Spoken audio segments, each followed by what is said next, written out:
தன்னுடைய சினிமா டயலாகுகளை மேடையிலே வந்து சினிமாவில் பேசுவதைப் போலவே அவிழ்த்து விட்டு அங்கிள் அங்கிள் சொல்லுங்க.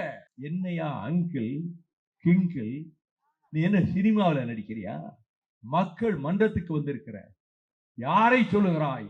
8 கோடி தமிழர்களையும் வழிநடத்தி உலகு வாழ் தமிழர்கள் உள்ளத்தில் இடம்பெற்றிருக்கக்கூடிய முதலமைச்சரை பார்த்து என்ன தடித்தனம் இருந்தால், என்ன மன அழுத்தம் இருந்தால், என்ன அகம்பாவம் இருந்தால் அங்கிள் என்று தொடர்ந்து சொல்லிவிட்டு அடுத்து நாம் தான் ஒரு நல்ல தச்சரை கூப்பிட்டு ஒரு நல்ல நாற்காலி செய் என்று சொல்லி அந்த நாற்காலியை கொண்டு வந்து ஒரு அமாவாசை இருட்டில் சென்ட் ஜார்ஜ் கோட்டைக்கு எதிரே போட்டு அங்கே உட்கார்ந்து கொண்டு ஜார்ஜ் கோட்டை என் பக்கம் வந்துவிட்டது, நான் இந்த நாட்டுக்கு முதலமைச்சர் ஆகிவிட்டேன் என்று வேண்டுமானால் நீ சொல்லலாம்.